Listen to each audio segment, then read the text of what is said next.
అందరికీ నమస్కారం. మళ్ళీ దొరికిపోయిన పవన్ కళ్యాణ్ తీవ్ర విమర్శలు చేస్తున్న వైసీపీ. ఈ విషయాన్ని తెలుసుకునే ముందు వీడియో మీరు కంప్లీట్గా చూడండి.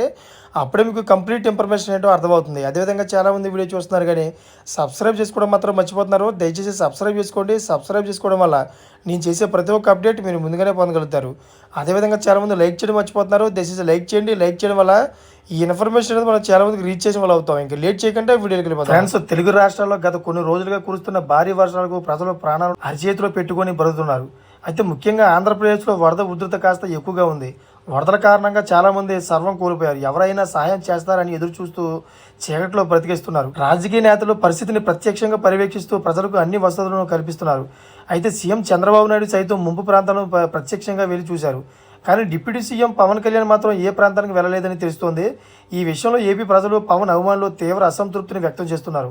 పవన్ కళ్యాణ్ ఉప ముఖ్యమంత్రి అయ్యి ఉండి ముంపు ప్రాంతాలను ఎందుకు సందర్శించలేదు అని ప్రశ్నలు వినిపిస్తున్నాయి. అయితే సినీ నటుడిగా పవన్ కళ్యాణ్ అభిమానులను మనసును గెలుచుకున్నాడు. రాజకీయ నాయకుడిగా మాత్రం నిరూపించుకోవాలంటే ఇదే సరైన సమయం అని కొందరు ప్రముఖులు అభిప్రాయపడుతున్నారు. దీనిపై పవన్ కళ్యాణ్ స్పందించారు. ముంపు ప్రాంతాల్లో సహాయక చర్యలకు ఆటంకం కలగకూడదనే తాను దూరంగా ఉన్నానని పవన్ కళ్యాణ్ స్పష్టం చేశారు. నేను సాయపడాలి కానీ అధికారిక యంత్రాంగానికి అదనపు భారం కాకూడదని పవన్ కళ్యాణ్ అన్నారు. అక్కడికి వెళ్ళి పర్యటించాలని అనుకున్నా కానీ నా వల్ల సహాయక చర్యలకు ఆటంకం కలుగుతుందేమోనని భావించి వెళ్ళలేదు. నా పర్యటన సాయపడేలా ఉండాలి తప్ప అధికారులపై అదనపు భారం కాకూడదు. నేను రాలేదని కొందరు నిందలు వేస్తున్నారు, అంతే తప్ప ఇంకేమీ ఉండదు. విపత్తు సమయంలో నిందల కంటే ప్రజాసేవ ముఖ్యమని పవన్ చెప్పారు.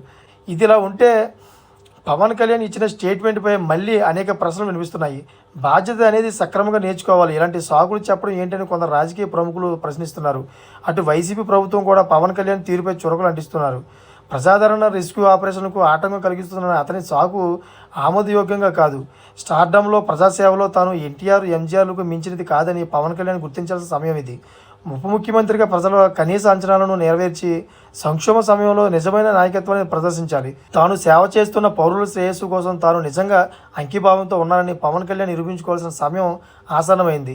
ఎప్పటికైనా ప్రజల్లోకి పవన్ కళ్యాణ్ వస్తే బాగుంటుందని అభిప్రాయపడుతున్నారు. ఏది ఏమైనా ప్రజలు కూడా పవన్ కళ్యాణ్ స్వయంగా వెళ్ళి ప్రారంభిస్తే బాగుంటుందని కోరుకుంటున్నారు.